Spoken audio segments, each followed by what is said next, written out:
Et voilà, donc le dernier jour, il y a 2 tables rondes. Et la première, donc ce matin, c'est, comme vous le savez, c'est pourquoi, le thème, pourquoi et comment faire lire les jeunes à l'ère du numérique. Alors, 3 participants pour l'instant, mais il y a un 4e qui sûrement va venir, M. Giri Singh Gopal, président de la Mauritius Library Association. Mais il était là vendredi. Alors voilà, donc je vous présente les intervenants. Il y a d'abord Dr Anjani Myodan, enseignante, qui va donc vous présenter une enquête qu'elle a réalisée récemment. Elle travaille, elle est chef de département. Elle va se présenter dans un SSS dans le Nord. Une enquête sur une petite échelle, bien sûr, au collège, sur la lecture. Et elle vous parlera, parce que moi-même, je n'ai pas les livres, de 2 enquêtes que j'ai dirigées. Une que j'ai menée en 96-97, dans le cadre de l'étude pluridisciplinaire sur l'exclusion à Maurice. Ça a été publié en 1997 par l'imprimerie du gouvernement. Et c'est une étude qui a été initiée par le président Kassam Yutim, qui n'a pas pu venir, hein, il s'en excuse. Il a un petit problème de santé, sinon il serait venu vendredi. Donc, initié par le président Kassam Yutim, j'avais participé et coordonné dans l'étude. Donc, j'avais profité de l'occasion pour faire une étude, une enquête nationale sur la lecture à Maurice. Et puis, il y a eu, un peu plus tard, 18-19, les pratiques culturelles et les industries culturelles émergentes à Maurice. C'est une enquête nationale que j'ai dirigée et qui a eu le soutien du ministère de la Culture, du National Arts Fund. Le ministre n'a pas pu venir hier de la Culture, qui a été invité. La secrétaire m'a téléphoné parce qu'il a eu une réunion urgente.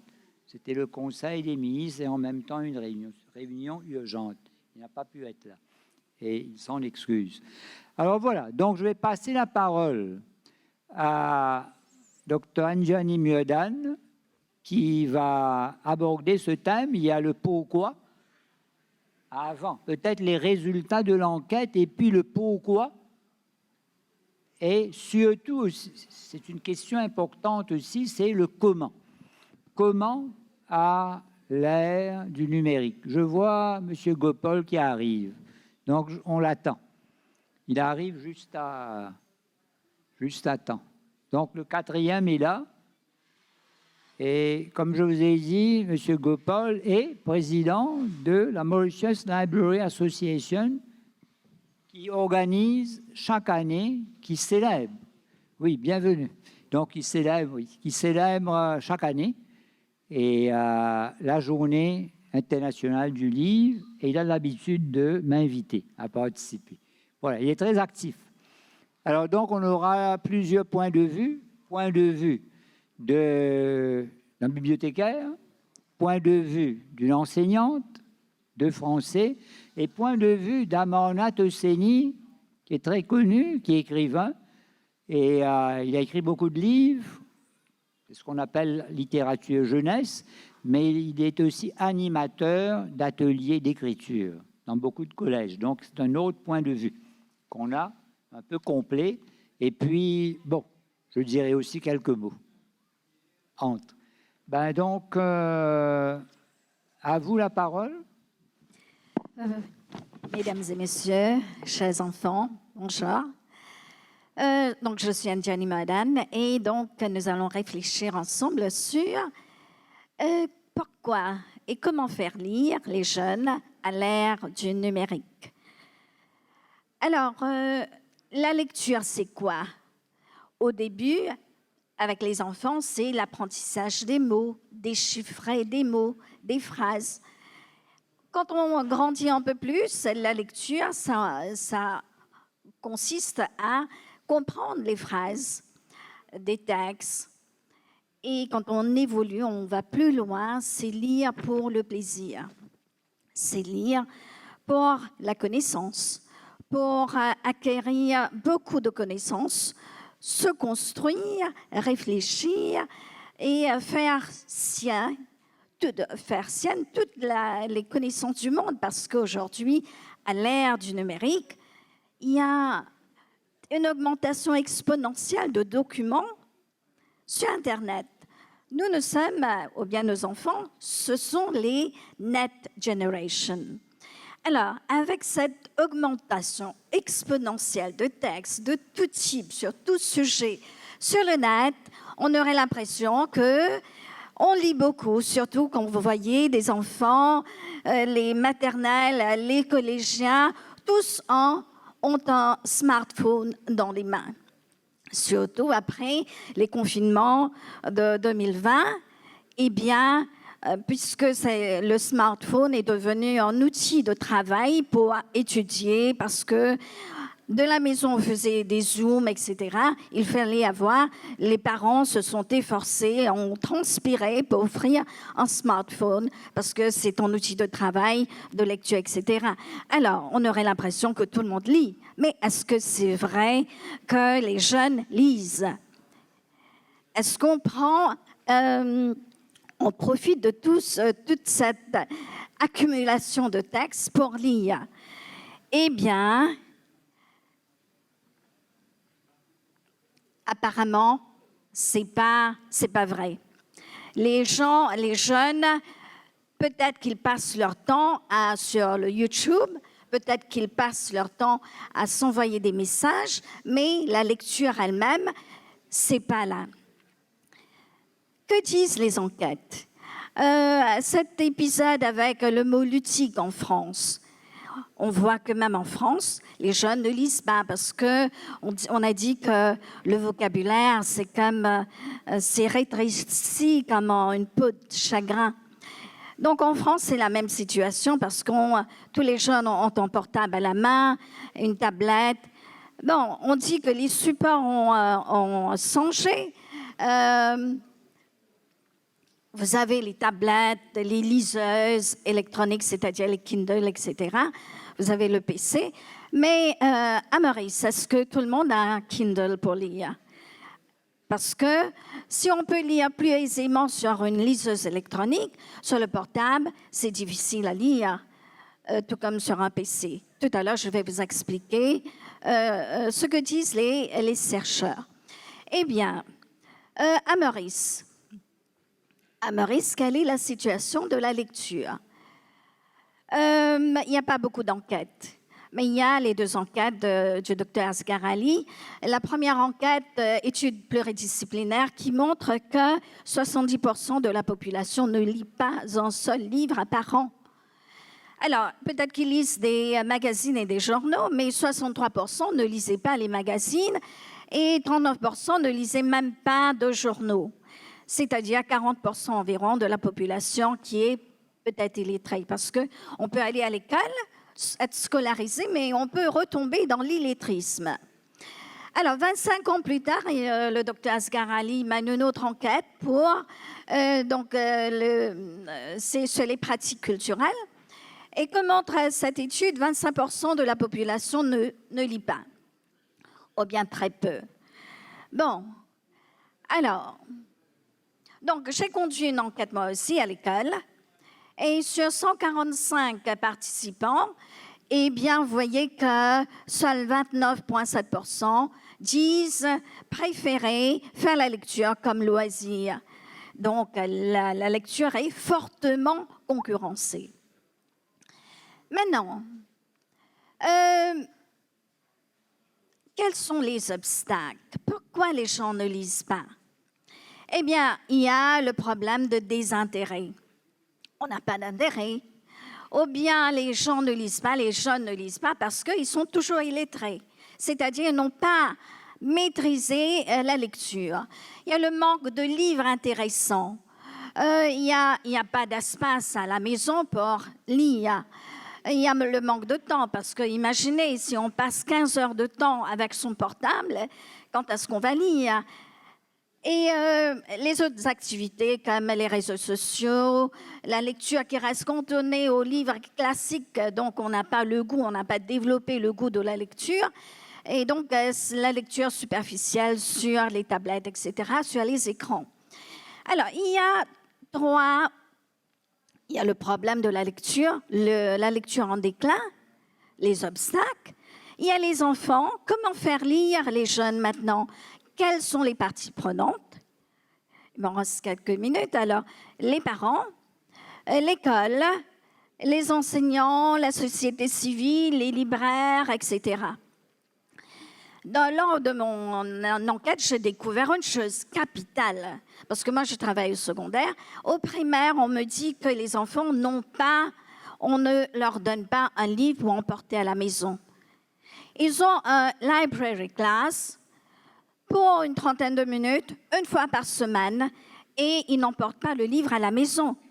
Alors, pour ces parents qui peuvent offrir des livres, ça va, c'est bon. Mais pour le reste de la population, eh bien, imaginez un enfant qui n'a pas de livre du tout à la maison. Il y a des familles comme ça.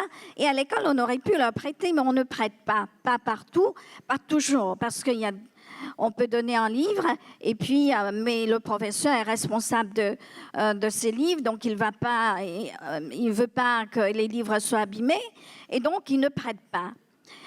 Or, si vous donnez un livre, si les parents offraient un livre comme cadeau, si à l'école on donnait un livre pour emporter à la maison, ou mieux encore, si en collaboration avec les librairies, on offrait un livre coloré, illustré aux enfants, aux jeunes enfants, qui l'emmènent à la maison, qui le lisent dans leur temps libre, parce que la lecture demande un temps lent pour la réflexion, pour regarder, feuilleter, sentir, s'imprégner de l'histoire, de lire, relire, etc. Là, quand vous donnez un enfant, il fait ça, vous formez un lecteur, un jeune lecteur qui va rester lecteur pendant toute sa vie. Donc, vous formez un jeune lecteur, vous avez un lecteur qui reste lecteur pendant toute sa vie. Donc, les parents devraient offrir un livre. Donc, il n'y aurait pas si... nous formons de jeunes lecteurs, il n'y aura pas l'illettrisme parce que, soyons concrets, les enfants n'ont pas de livres à emporter à la maison au primaire. 5e, 6e, c'est-à-dire grade 5 et 6, c'est là le rat race, c'est-à-dire tellement de devoirs, le livre devient un poids sur le dos. Vous savez, de gros sacs remplis de livres, de manuels sur le dos. Alors, c'est un véritable poids. C'est pas un livre, c'est pas un objet de plaisir. Donc, on est en train de tourner le livre, qui est un objet de plaisir, en monstre. Et arrivé au collège, est-ce qu'il aura de l'empathie, il aura l'envie de lire? Peut-être pas. Manque de temps. Ces enfants qui sont débordés tous les jours, le week-end aussi, avec les devoirs. Donc, ils ne lisent pas. C'est regarder un mot, remplir les tirets à longueur de jour. Oui, 2 minutes. Ils n'ont pas le temps de lire. Donc, il faudrait que les parents et l'école donnent la possibilité de créer, de cultiver cet amour de la lecture dès l'enfance. Et la société civile, le média, etc., on pourrait multiplier les émissions littéraires. Je me rappelle qu'il fallait rester éveillé jusqu'à 11 heures du soir pour regarder Bernard Pivot. La MBC pourrait repasser des choses comme passerelle, comme apostrophe. Donc, ça donne envie. Ça a une plus grande audience. Ça pourrait donner envie de lire. Donc, les tablettes, c'est pas bon pour la lecture parce que la recherche montre que quand un texte est stable, ça donne à la mémoire la possibilité de le capter, de l'enregistrer. Mais avec le scrolling sur l'écran, avec des hypertextes, des sons, des images qui concourent pour avoir l'attention, eh bien, la chose, le texte, la proposition du texte n'entre pas bien dans la tête.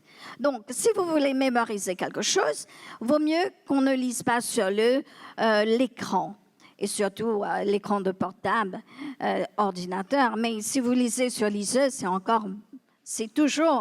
c'est assez bon. Mais si vous voulez cultiver la mémoire, mieux vaut lire sur un livre à papier. Merci beaucoup.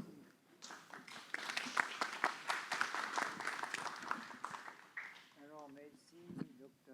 Mieudane.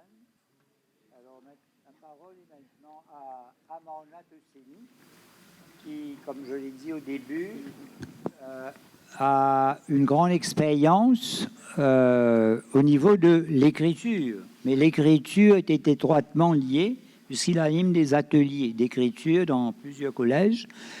Et l'écriture est associée à la lecture. Comme je dis toujours, qui lit ne deviendra pas forcément un écrivain. Qui lit ne deviendra pas forcément un écrivain. Mais qui ne lit pas ne sera jamais écrivain. Qui ne lit pas ne sera jamais écrivain. Voilà. Donc, la parole à Amarnath. Bonjour, merci de me donner l'opportunité de m'exprimer.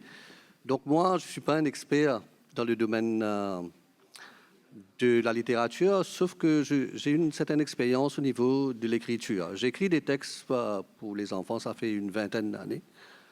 Moi, je vais partager plutôt mon expérience avec vous parce que ma démarche depuis quelque temps, c'est promouvoir la lecture dans des écoles. Mais malheureusement, les portes des écoles publiques sont fermées aux artistes et aux auteurs. Moi, j'anime des ateliers plutôt dans les écoles françaises. C'est au programme. Donc, régulièrement, je vais à l'école Paul-et-Virginie, au lycée Labourdonnais, à l'école du Centre, à l'école du Nord, où j'anime des ateliers. Donc, la différence là-bas, c'est qu'il y a tout un travail en amont qui est fait. Lorsqu'un auteur vient, il y a la collection de ses livres qui est là. Le prof et les élèves ont déjà préparé des questions pour l'auteur. Et lorsque je vais là-bas, il y a des échanges. Et l'enfant bénéficie beaucoup à partir de là. Et moi, je ne fais que donner des éléments de base pour comprendre ce que c'est qu'une histoire et comment écrire une histoire. C'est un peu ça ma démarche. Mais en ce faisant, je me rends compte qu'il y a beaucoup de Mauriciens ne connaissent pas vraiment la chaîne du livre. On sait qu'il y a un livre qui est publié, on ne sait pas ce qu'il y a dans la chaîne du livre, il y a des maillons du début jusqu'à la fin. Comment un livre, lorsqu'un auteur écrit un livre, et comment le livre va se retrouver dans une bibliothèque ou dans une librairie entre les mains d'un lecteur. C'est ça le plus grand fossé qu'il y a ici à Maurice, parce qu'on croit qu'un auteur, il a fait un tour de magie, le livre est là, et donc ça doit être entre les mains d'un lecteur, et il doit nécessairement lire. Non, ce n'est pas le cas. Un auteur, il écrit une histoire. Bon, il faut comprendre ce que c'est qu'une histoire déjà. Une histoire, c'est une invitation au voyage. Je parle de la fiction là. Hein. Lorsqu'un auteur écrit, il invite le lecteur à faire un voyage avec lui. Il lui dit, viens avec moi, je vais t'emmener faire un voyage. Et au cours de ce voyage, tu vas rencontrer des personnages, tu vas découvrir des lieux, tu vas participer à l'aventure. Des fois, tu vas être heureux, des fois, tu vas être triste. Et à la fin de ce voyage, tu vas sortir de là grandi. Il faut essayer de démontrer ce que c'est qu'une histoire. C'est un voyage. C'est quelqu'un qui a inventé un voyage. Et la lecture, c'est une invitation au voyage. Mais posons-nous la question, qu'est-ce qui est fait ici, à Maurice, pour promouvoir la lecture? Que ce soit au niveau des écoles, des bibliothèques, des librairies. C'est ça, je pense, le plus gros souci. Comment on arrive difficilement à promouvoir la lecture, c'est que les différents maillons ont beaucoup de failles. Donc, au début de la chaîne, il y a l'auteur qui écrit une histoire, il passe par un éditeur, l'éditeur, il va faire publier le livre, prochaine étape, c'est l'imprimeur, Et à partir de là, il y a les libraires et les bibliothécaires qui sont les derniers maillons pour rendre le livre accessible au lecteur. Essayez d'aller dans une librairie, allez voir, si vous allez trouver sur les étagères le livre des auteurs mauriciens. Et demandez à la personne qui travaille dans la librairie s'il connaît les auteurs mauriciens. C'est ça le gros souci. Il n'y a pas de formation à ces niveaux-là. Même les bibliothécaires, Guéry chez les bibliothécaires, il en sait qu'il y a des bibliothécaires qui ne lisent pas, ils sont que des fonctionnaires. Il y a un poste qui est vacant et on va faire le travail dans la librairie, mais on va casser une pause. C'est un peu cette mentalité. Alors qu'à La Réunion, où j'ai eu l'opportunité d'aller j'ai travaillé dans des écoles, enfin des interventions dans des écoles et rencontré les médiathécaires, il y a tout un travail qui est fait autour du livre, des activités autour du livre. Il y a des conteurs qui interviennent, il y a des auteurs, il y a des ateliers de lecture, des ateliers d'écriture, des ateliers d'illustration, ce qui fait que ça suscite l'intérêt chez l'enfant. Il va s'intéresser au livre. Un enfant qui débarque dans une librairie ou dans une bibliothèque, est-ce qu'il y a quelqu'un qui le guide, qui l'accompagne vers le livre? Il est perdu. Il y a des personnes qui n'osent même pas entrer dans une bibliothèque parce que c'est pas comment dire, accueillant. À la base, il faut pas qu'il y ait que des bibliothécaires. Il faut qu'il y ait des personnes qui animent. Par exemple, est-ce que moi je vais vous dire comment j'ai commencé à écrire et je rends hommage à ma grand-mère maternelle qui était aveugle et qui ne savait même pas lire et écrire. Vous savez ce qu'elle faisait? Elle nous racontait des histoires. C'est maintenant que je me pose la question, comment la transmission a été faite auprès de ma grand-mère elle n'allait pas à l'école, elle était aveugle. Comment se fait-il qu'elle arrivait à raconter des histoires? Est-ce que les parents aujourd'hui, ils racontent des histoires aux enfants? Est-ce que les grands-parents sont là ou ils sont un peu exclus de la famille? Ils ne font plus partie de la famille. Alors que les grands-parents, la présence des grands-parents, c'est important. Raconter une histoire à un enfant, vous savez, si la personne a l'art de raconter une histoire à un enfant, définitivement, l'enfant va dormir avec des images, avec un voyage.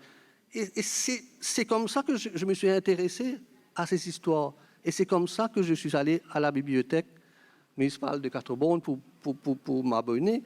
Et j'ai dévoré les livres. Et à force de lire, à un certain moment, il y avait des personnages, il y avait des histoires qui se formaient dans ma tête. Et c'est comme ça que j'ai commencé à écrire. Pour vous parler des ateliers d'écriture, nous sommes dans la formation pour l'interculturel et la paix, fondée par le docteur Issas Garali et Jean-Marie Leclésio. Vous rendez-vous compte que ces enfants de Bambou, de Canotte, ne savent pas lire. Ils ont des difficultés. Ce sont des enfants qui sont issus d'un milieu difficile. Mais vous savez, ils ont eu, lorsque Jean-Marie Leclésio était venu la première fois, on a eu une distribution de livres là-bas. C'est comme ça que je suis allé. Les enfants ont eu des livres, ils étaient contents, mais ils ne savaient pas lire. À l'école, ils étaient exclus, ils ne savaient pas. Et c'est comme ça qu'on a commencé des ateliers de slam, des ateliers de théâtre, des ateliers de danse, des ateliers de peinture. Et à travers ces ateliers, on emmène les enfants à s'intéresser à la lecture graduellement. Ça fait 10 ans qu'on est là-bas. Et vous savez, au bout de 10 ans, on a publié un recueil de 7 contes écrits par ces enfants. Donc tout est possible. Il suffit d'avoir l'encadrement des personnes de bonne volonté, bibliothécaires, ministères, profs des écoles, auteurs, illustrateurs, conteurs, les personnes du droit. Enfin, les vieilles personnes, on doit le dire, ils ont un rôle à jouer. Vous savez, à Mayotte, j'ai rencontré une bibliothécaire. Vous savez ce qu'elle faisait pour attirer les parents et les enfants à la bibliothèque? Elle organisait la fête de Eid durant le carême de Ramadan. Elles ont demandé aux parents et aux enfants de venir à la bibliothèque pour manger ensemble et discuter autour des livres, de la lecture. Est-ce que ça se fait à Maurice? On achète des livres, vous allez dans toutes les bibliothèques, il y a des collections de livres qui restent là chez On dépense, il y a un budget. Mais faire venir un auteur, moi, il me reste combien de minutes? 2 minutes. Allez, je vais... Juste pour vous partager cette expérience, vous allez dans... Moi, lorsque j'anime des ateliers d'écriture dans les écoles françaises, au bout d'une heure, les enfants commencent à inventer des personnages. Et à la fin de l'atelier, ils ont déjà une petite histoire.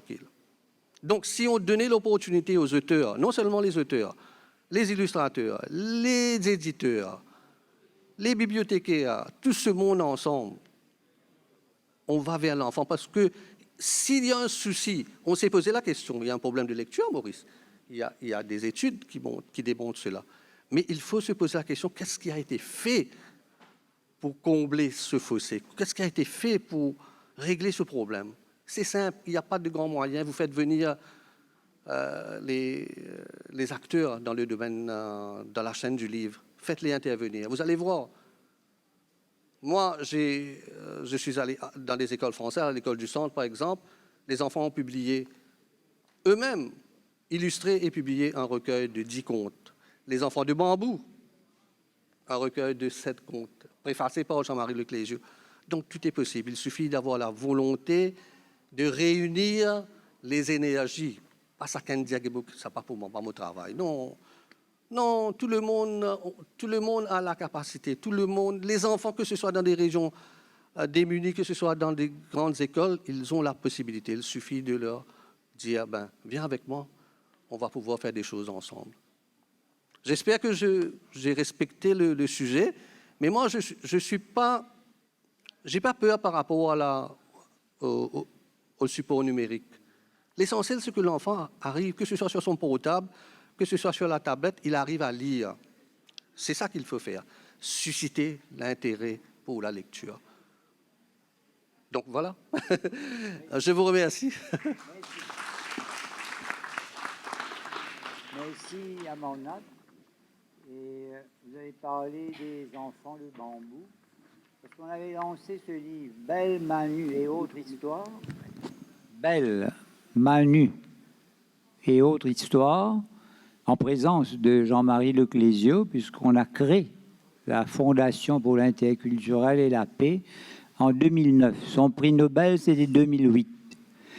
Et tous les samedis, ça fait plus de 10 ans, donc Amarnath Husseini y va, c'est bénévole. Donc, il est responsable de l'atelier d'écriture. Et il y a aussi des ateliers de lecture, il y a des ateliers de slam, etc. Mais je me souviens qu'une fois, on donnait des livres à ces enfants démunis, pas pauvres, mais peut-être le père a beaucoup d'enfants. C'est aussi ça.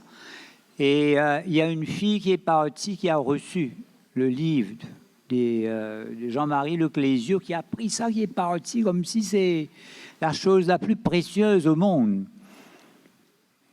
Et ces enfants, donc, n'avaient pas de livre, même pas de livre scolaire.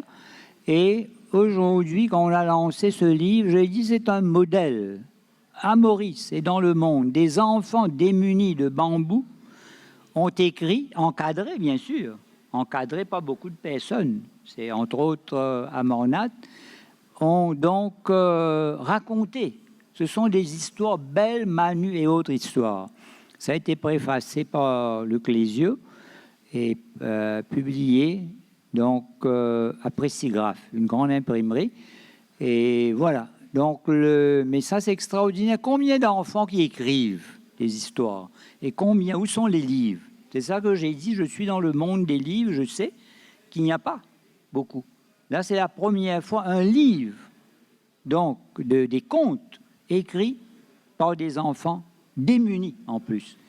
Et même les enfants des classes aisées ne le font pas.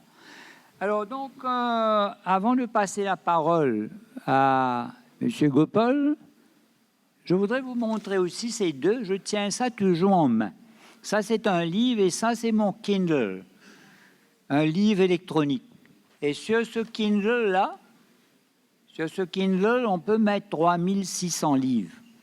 C'est une bibliothèque portables, 3600. Donc, il y a les œuvres complètes de Shakespeare, de Molière, et puis James Joyce, Ulysses. Vous savez, c'est un roman de 900 pages. James Joyce, Ulysses. Donc, tout ça, c'est là, le Kindle, et que j'ai acheté à l'étranger. Alors, j'utilise les deux. Donc, lorsque je me déplace en voyage, il y a ça, mais aussi le livre papier. Alors, je vais vous raconter une anecdote qui va vous faire rire un petit peu. Et je passe la parole ensuite à Girish Singh Gopal. Il y avait une émission, la MBC Focus, animée par Sedley Hassan. Il m'avait posé cette question, qu'est-ce qu'il faut donner à un enfant, un jeune? Et, un livre papier ou une tablette numérique? Où? Et j'avais répondu, pourquoi vous opposez les deux? Pourquoi où? Il faut donner le livre papier et il faut donner aussi le livre numérique, parce que c'est une autre génération, là. C'est un autre monde aussi. Le monde change constamment. Eh bien, peut-être, moi, je préfère le papier, mais un peu comme l'ordinateur, il faut s'habituer, n'est-ce pas, avec smartphone. Il faut donc donner les deux à l'enfant. C'est livre papier et livre numérique. Voilà, Kindle. Et j'ai ajouté ça qui a fait rire tout le monde en studio et sûrement dans les salons. J'ai dit aussi une tablette de chocolat. Une tablette de chocolat. Il faut associer la lecture à ce qui est agréable, au plaisir. Ça ne doit pas être comme si rasoir, comme on dit, un peu pour aller lire. Non, ça doit être le plaisir. Donc, je dirais aussi, bon, juste un peu d'expérience personnelle, c'est que le livre, c'est un compagnon fidèle, non? Les amis peuvent vous trahir, non, n'est-ce pas? Les amis peuvent vous trahir, pas le livre. Le livre est toujours là. La solitude. Vous n'êtes pas seul avec le livre. Je ne suis jamais seul. J'ai déjà dit en plaisantant, vous savez, je suis né pas loin d'ici. Vous savez, l'entrée des casernes, si vous allez tout droit, il y a une rue. Tout droit. Vous allez vous foncer tout droit, une rue. Si vous foncez maintenant, à travers ça, il y a une autre rue, la rue Condé. Je suis né juste là. Enfin, pas hier, il y a très longtemps. Voilà, donc tout ça, c'est un peu les lieux de mon enfance, adolescence. Et évidemment, il y a ceux qui changent et ceux qui restent. Alors, c'est toujours, donc, c'est là.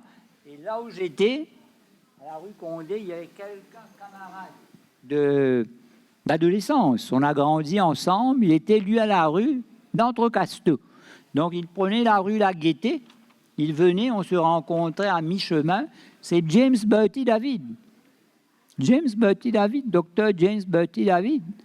Et après, il a apporté, à un moment donné, on lisait des petits comiques. Il a apporté Rodéo, Mickey, et moi, j'ai acheté Black le Rock. Parce qu'on ne pouvait pas acheter tous les livres. Donc, on échangeait. Et la lecture, ça a été la BD. Donc, il ne faut pas blâmer les enfants. Ils lisent ce qu'ils veulent. Lisez ce que vous voulez, mais lisez. Voilà. Numérique aussi, là. Mais aussi, il ne faut pas être rigoureux. Vous lisez ce que vous voulez. Mills and Boons. Une journaliste m'avait demandé, il y a des dames qui lisent Mills and Boons. J'ai dit, ben, pourquoi pas? C'est la lecture, mais il vaut mieux qu'elle ne passe pas leur vie à lire Mills and Boons, tout de même. Et les bandes dessinées, un jour, je raconte toujours ça, l'expérience de la lecture, il a apporté des livres, des classiques, illustrated, c'est Mutiny on the Bounty, etc. Donc, on échangeait ça, et ça a continué. Un jour, il a fait un doctorat en lettres modernes, en linguistique, et un jour, il m'a apporté, je me souviens, un livre En attendant Godot. Une pièce un peu bizarre. Les répliques étaient brèves, un mot. Je regarde ça parce qu'on lisait les classiques. Un peu bizarre. Là, il m'a donné ça. J'ai déjà parlé de ça dans un journal. Et alors, il me donne en attendant Godot, il me dit qu'il a eu ça d'un certain Jean-Georges Prosper, qu'il était aussi dans le Word 4. Un certain Jean-Georges Prosper, l'auteur de l'hymne des paroles de l'hymne national, et docteur Jean-Georges Prosper plus tard. Alors là, il me dit, qui nous fait? Tu copies, me copie. Il n'y avait pas de photocopieuse. Hein. Bien rendé. de copier, me copier. Là, je me dis, non, laissez-moi copier. Donc, j'ai copié en tango 2 du début à la fin. Copier du début à la fin. Quand j'ai étudié en licence, 3e année, licence, il y avait le théâtre des origines à nos jours, de Sophocle à Beckett, 30 pièces. Donc ici, on peut dire que dans une université, on a la partie facile. 30, pas 4, 5, 30. C'est l'UV. Et il y avait Beckett aussi, en tango 2. Donc, à mon retour maintenant, j'ai enseigné au collège Iden avec Marty David aussi. C'est seulement un département de la forme 6. Et j'ai enseigné en tango 2. Donc, j'ai étudié en tango 2, j'ai lu, copié, là, pendant l'adolescence, et j'ai enseigné. Et Marty aussi, on était les 2 profs. Le français, c'est un département seulement de la forme 6. Et après, j'ai dit que j'étais à Paris. J'ai dit que je vais voir la pièce. Je cherchais toujours quand. Je suis allé. Je peux vous dire que si le souffleur avait oublié des mots, j'aurais pu souffler à mon tour des répliques. Parce que je connaissais, voilà, un peu l'histoire. Vous avez vu un peu comment c'est tout ça. Alors, il faut ce que Amarnath vient de dire. Il faut lire les grands-parents, les parents, il faut lire aux enfants. Il faut lire, il faut faire lire, mais on compte trop sur l'école. Mais la lecture est en déclin. Je sais ce que je dis, je pèse mes mots, puisque je fais des cours, BA French à l'Open, l'Université de Maurice, j'ai fait 16 ans au MAI. La situation, je pèse mes mots. La lecture est en déclin. Et lorsque la lecture est en déclin, ça agit sur l'écriture. Bon, je ne voudrais pas vous choquer, mais là, devant moi, il y a Edith, là. Un truc qu'on a écrit, Edith. Il y a plusieurs fautes de français très graves sur ça. Avant de partir, je vais mettre ça sur une feuille, dans l'enveloppe, pour donner à Madame Alexandra Devaux. Il y a « Il gravira » V-I-E-R-A. Il gravira. V-I-E-R-A, c'est écrit là-bas. Il y a décédé, D-E accent aigu, C-E accent grave, D-E accent aigu. Mal placé. Il y a une autre phrase, il manque la virgule. On énumère. Donc là-bas, et celle qui a écrit ça aussi a son nom. Ça, c'est terrible. On a mis son nom aussi au bas. Ça, c'est, vous savez, hein, c'est dans le JT. Tous les soirs, il y a des fautes. Hier, je peux vous dire avant-hier. Alors, je n'ai pas le temps, je regarde pour avoir des nouvelles. C'est tout. Mais parfois, s'il y a quelque chose, je note sur mon portable. Là, c'est un peu. Mais il y a des fautes. Des fautes parfois très, très graves. Hein? Prononciation très grave. Si j'énumère, on ne finira jamais. J'ai un autre carnet à la maison. Et j'ai déjà donné ça à 3 directeurs de la MBC, d'ailleurs. On a essayé, mais il y a un qui allait agir. Il n'a pas eu le temps, il est parti. J'ai donné. Donc, c'est là, il n'y a rien. Mais je ne donne pas les noms, mais il y a la date. Date et nom, tout. Alors, donc, ce qu'il faut, c'est manque de lecture. C'est tout. Parce qu'on lit aussi, c'est pour enrichir son vocabulaire, pour apprendre à écrire. Non, il n'y a pas, c'est ça que je viens de dire. Et qui ne lit pas, qui lit, ne sera pas nécessairement écrivain, sinon tout le monde. Mais qui ne lit pas ne sera jamais écrivain, il faut lire. Et puis lire aussi, c'est vous vivez d'autres vies. Vous vivez votre vie, c'est tout. Mais par la lecture, vous êtes aussi X, vous êtes Y, non? Vous êtes le comte de Monte Cristo, vous êtes Hamlet. Vous vivez, vous avez les gens qui lisent, donc ont le luxe de vivre pas une vie, mais plusieurs. Voilà. Et puis il y a aussi, c'est voyager. C'est-à-dire que, comme je viens de dire, vous êtes ici, mais vous voyagez, parce qu'il y a l'espace romanesque. J'ai déjà dit justement pourquoi je devais parler des casernes, parce qu'il y a aussi la prison de haute sécurité, non? Oui. Donc c'est là. J'ai déjà dit en plaisantant que je pourrais passer 6 mois dedans, si on me donne mes livres, à manger, à boire, 6 mois. Lorsqu'on viendra ouvrir, moi je vous demanderai des nouvelles. Comment allez-vous? C'est-à-dire que je suis là, je ne suis pas là. Vous voyez? C'est toujours jusqu'à maintenant. Et le même Sedley Hasson est venu à la maison, a filmé, il voulait voir ma bibliothèque. Il m'a posé la dernière question. Je crois que c'était bien. Il m'a dit, est-ce qu'on peut vous imaginer sans les livres? Alors j'ai dit, je regarde la caméra, je lui ai dit, je vous regarde là, les yeux dans les yeux, je pèse mes mots. Le jour où je ne pourrai plus lire, ce sera le début de la fin.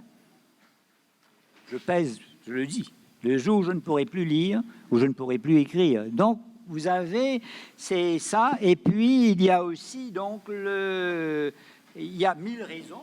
Donc, déjà, c'est Dr. Myodan a énuméré. Tout ça, ça ajoute. Tout ce qu'on dit là, donc, tout ça s'ajoute. Hein? Les raisons sont multiples. Mais, je viens de dire, voilà l'exemple, là-bas. Et en France, je vous donne un exemple aussi. Il ne faut pas croire que c'est ici seulement. J'ai parlé de ça parce que je regarde ça, je suis prof et je suis linguiste, donc pas pour rien. Les 24 heures sur 24, c'est pas seulement à l'école. Donc voilà, c'est là-bas, vous savez, quand vous mettez ça, je laisse, il faudra corriger ça tout de suite. 3, je crois, 4 fautes.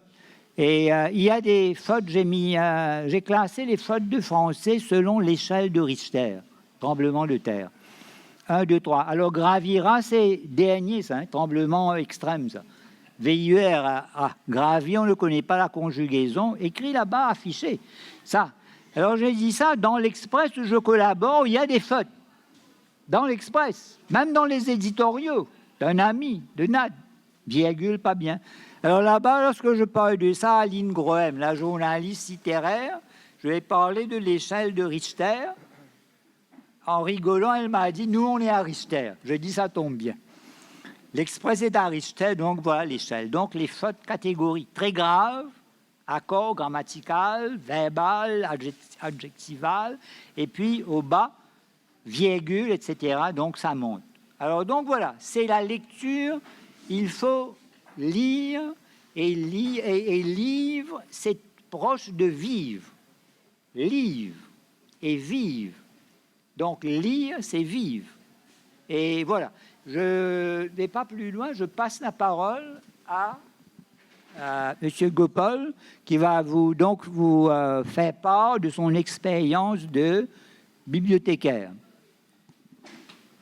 Merci. Bonjour tout le monde. Et d'abord, avant de continuer avec le débat, je vais vous demander vous-même de vous applaudir grandement. Et applaudissez, s'il vous plaît, vous-même. Pourquoi? Lundi matin, salon de l'éducation, j'ai bien dit là? Ne suivez pas. Lundi matin, dimanche matin. Dimanche matin, salon de l'éducation. Pourquoi et comment faire lire les jeunes à l'ère du numérique? Et bien sûr, en reprenant le débat en concernant ce qu'on est en train de parler. Et la question que je suis en train de me poser premièrement, c'est qu'est-ce que je veux dire? On a presque pris toutes les choses que j'allais dire, mais bien sûr, et c'est vrai, la question qu'on doit se poser en relation, il y a différentes thématiques reliées avec ce thème, ce topic-là, bien sûr, mais pour faire le tour d'horizon, premièrement, je vais lancer cette question-là, et ouais, on va donner l'opportunité à des invités de s'asseoir, ensuite on va continuer. C'est bon? J'espère que tout le monde est d'accord avec cela. On est ici de délibérer pourquoi et comment faire les jeunes lire de nos jours à l'ère numérique. We are living in a tech-savvy world. On est entouré avec la technologie, technological devices, et intégré bien dans notre vie, c'est vrai. Et je pense que le fait qu'on est en train de dire pourquoi et comment, il y a un problème, c'est-à-dire le problème a été abordé, je pense, par les autres intervenants. On dit qu'il y a un déclin dans la lecture. Mais j'espère que tout le monde est d'accord avec cela, que lire, c'est une activité saine, c'est essentiel, c'est vital, c'est important. Ça nous aide à grandir, à améliorer notre vocabulaire, à développer notre façon de penser, critical, analytical, creative thinking skills, aptitudes, traits, etc. Bien sûr, c'est en lisant qu'on va pouvoir développer ce type de qualité d'éléments. Ça, il n'y a pas de doute. J'espère on est tous d'accord sur celui-là. Et bien sûr, en connexion ce que je vais parler, moi, je ne vais pas parler les choses qui sont en train d'empêcher les jeunes de lire. Auparavant, avec l'avènement de la télévision, très très longtemps, il y avait quelque chose qui prévalait. On disait que le livre, on allait mettre les livres de côté. First technology que tout le monde est very much acquainted with. Télévision. Ben, on ne va pas lire maintenant, on va mettre les livres de côté. Mais je ne sais pas combien de temps après, mais le livre est toujours là. Les livres sont toujours là, les bibliothèques sont toujours là, les libraires sont toujours là, les librairies sont toujours là. Mais pareil, les changements vont venir, il y aura d'autres changements, c'est quelque chose qui est constant, comme on le sait déjà. Malgré toutes les technological devices, malgré toutes les avancées qu'on est en train de faire, il faut lire. Et comme Mme Meurden a dit, il y a beaucoup de choses de nos jours que les jeunes s'en servent pour se distraire. Auparavant, il y avait les livres. Aujourd'hui, on a beaucoup de choses. On a nos portables, nos laptops, nos smartphones, etc. Et le temps passe. Et c'est plus cool, comme on dit. C'est plus facile. C'est plus accessible. Mais le livre reste toujours là. Là, retournons vers cette question-là, c'est-à-dire pourquoi et comment faire lire les jeunes. Et moi, from my side, I'm going to give you en ce qui concerne mon exposé, it will be based from a perspective of practical experience que j'ai connu moi-même comme bibliothécaire et aussi 10 ans d'expérience comme étant le président de la Mauritius Library Association. Et c'est vrai qu'on a organisé beaucoup de surveys, des samples, gros surveys. On a organisé beaucoup d'ateliers, des training sessions. On a côtoyé pas mal des acteurs tournant autour du livre, de la lecture, literacy. Et c'est vrai qu'on a beaucoup de literacy ambassadors. Je pense que Amar a déjà élaboré les différents acteurs qui sont dans la chaîne, qui sont en train de promouvoir la lecture. Mais il a terminé par dire que le dernier maillon, c'est la plus importante, ce sont les bibliothécaires. Mais avant de continuer, encore une fois, je suis en train d'après mon observation personnelle, c'est vrai que de nos jours, il y a toujours des gens qui n'arrivent pas à différencier entre les libraires et les bibliothécaires, librairie et bibliothèque. Question simple. Qui c'est là qu'à dire moi? La différence entre ces deux-là. Lève la main. Différence? Librairie, bibliothèque? Allez, ça va. Yes. Tout à fait, tout à fait. Bravo, s'il vous plaît. At least. Top, top. Très bien. Et bien sûr, et quand on parle de librairie, it's a bookshop. On est en train de vendre des livres juste à côté. Les exemples sont là. Mais bibliothèque, j'ai entendu Monsieur Dr Issa dire que sur son Kindle, il a 3600 livres. Et il est en train d'attribuer celui-là comme étant une bibliothèque. Avec tout le respect, je veux dire non. Kindle, ce n'est pas bibliothèque. Bibliothèque, il y a des fonctions spécifiques. Étant bibliothécaire, je sais les activités, le fonctionnement, l'opération, comment ça déroule, comment ça se passe. La bibliothèque, c'est quelque chose beaucoup plus. Ce n'est pas simplement une collection des livres. Ce n'est pas simplement une collection d'informations. Bien sûr, quand on parle des bibliothèques, on a tendance à relier les livres avec ça. Mais la tendance, vous le savez, ça a changé. Il y a beaucoup d'autres choses qui ont intégré les bibliothèques de nos jours. On a les PC, on a les liseuses, on a des matériels différents liés avec la technologie, des CD, des pendrives, l'Internet, les recherches, tout ça. Et pour ne pas aller plus dans le détail, mais simplement pour vous dire que collection de livres ne peut pas être équivalent des bibliothèques. Et j'ai entendu les autres intervenants dire que parler de formation, pas de livres au niveau du primaire, je souhaiterais rebondir sur celui-là. Et je suis président de la Mauritius Library Association depuis assez longtemps. Et depuis très longtemps, on est en train de militer pour qu'on ait des bibliothèques au niveau du primaire.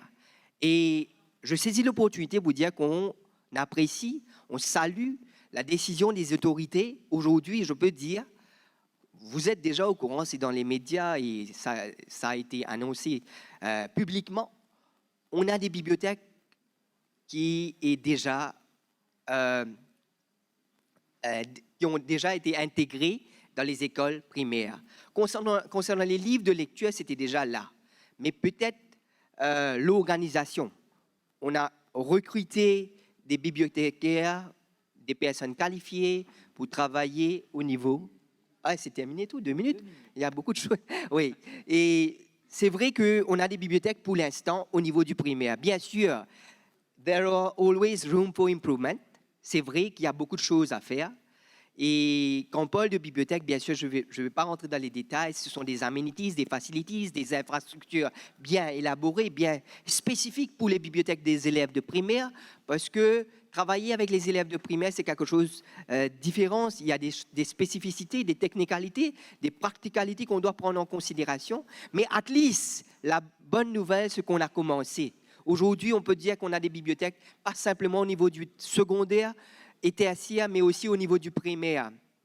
Et espérons qu'on va développer cela, parce que bien souvent, surtout en particularité dans les écoles gouvernement primaires, on a aussi les pré-primaires qui sont attachés. Pas partout, mais dans beaucoup de cas.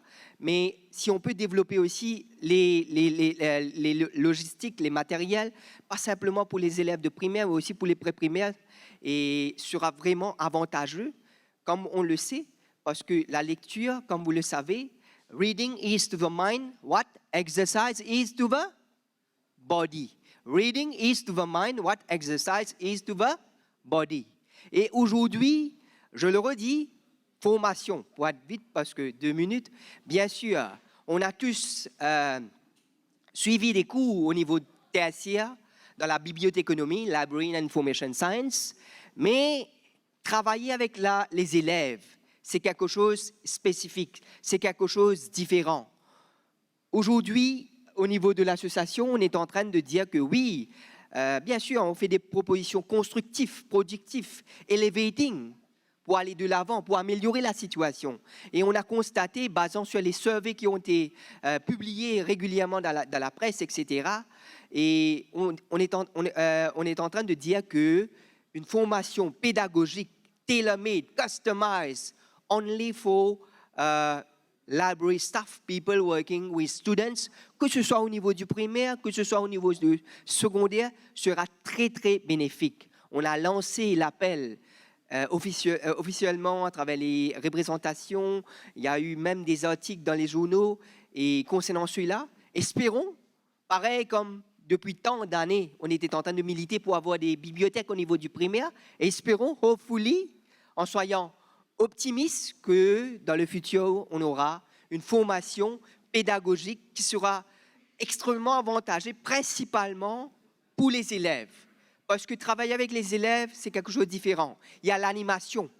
Les bibliothécaires aujourd'hui sont appelés d'aller au-delà du livre, au-delà de l'information, faire des activités tournant autour du livre. Bien sûr, on le fait. C'est en forgeant qu'on est devenu forgeron. Mais la formation, training est spécifique, structured, organized training is something different. Et je pense que je dois m'arrêter. Je souhaiterais dire cela. Bien sûr, le livre sera là tous les temps. Je souhaiterais dire quelque chose. On est en train de faire des choses qui sont vraiment avantageuses pour pouvoir promouvoir les livres.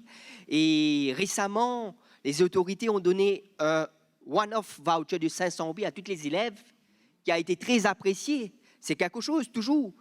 Et pour acheter des livres, et auparavant, on donnait des textbooks, simplement les élèves de primaire, mais it has been extended to aussi aux élèves de jusqu'à grade 9.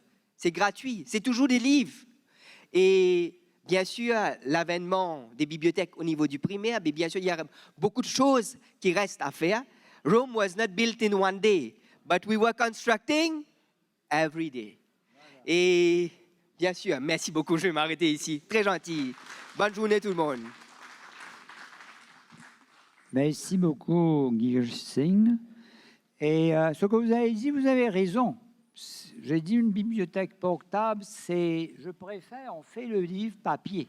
Le plus souvent, ce que je lis, c'est les livres papier.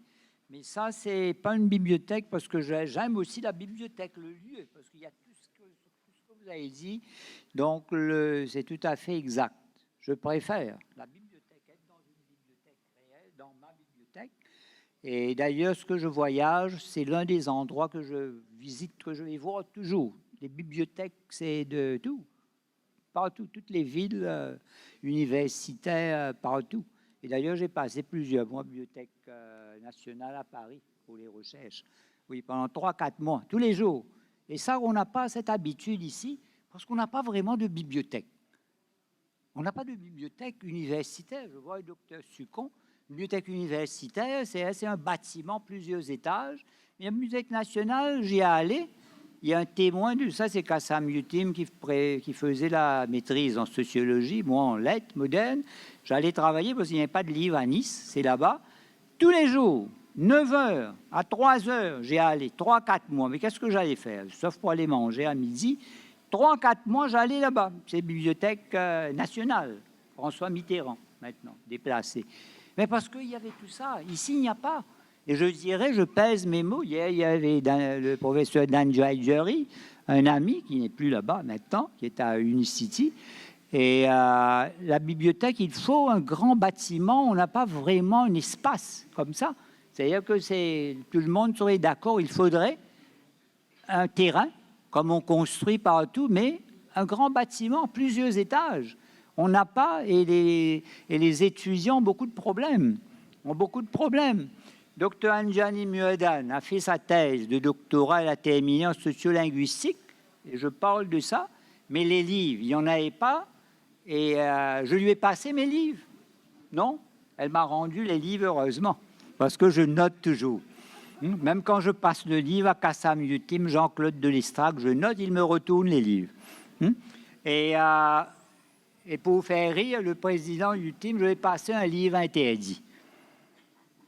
Et il m'a retourné ça officiellement, chauffeur, tout, voiture, tout. L'enveloppe est dedans, il y a un livre interdit.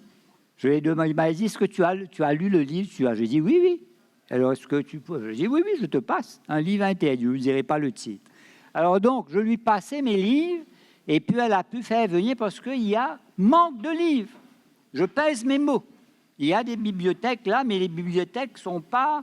Bon, il y a le numérique aussi, heureusement, il y a ça. Mais les livres, même l'espace, comme c'est ce que dit là, tout ça, c'est un espace convivial, non? Mais ça... Alors donc, on va s'arrêter ici. Si vous avez une ou deux questions, et on passe tout de suite à la prochaine table ronde, la dernière. Est-ce que vous avez des questions? N'hésitez pas, le micro.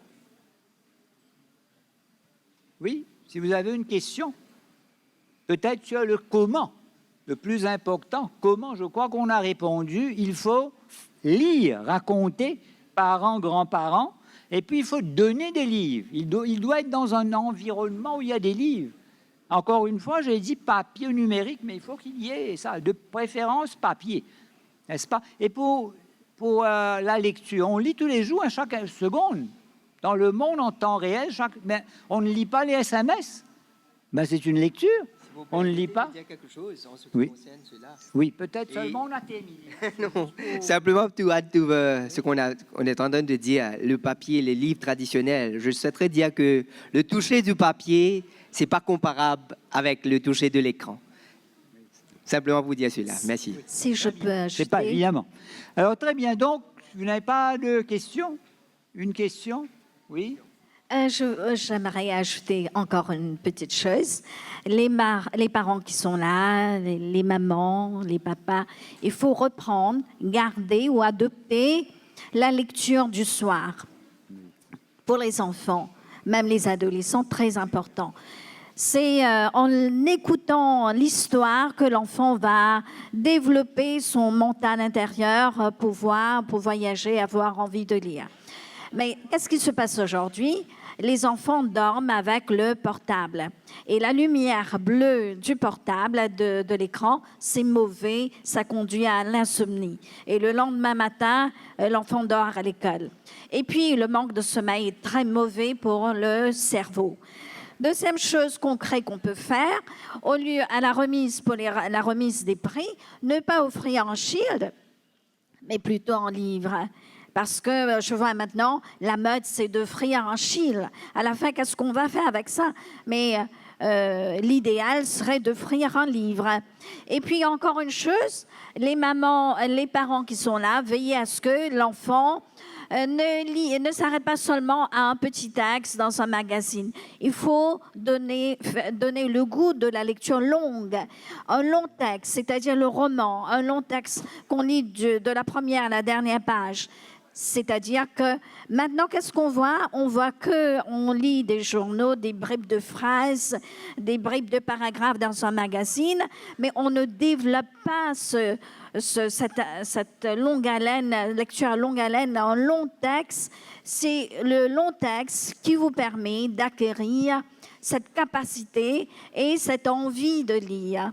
Donc, je vais m'arrêter là. Merci beaucoup. Merci, parce qu'il y a la dernière table ronde. Merci à tout le monde, à Dr Anjani Miodan, à Morna Tosseni, Girish Singh Gopal, et merci à vous d'être venus.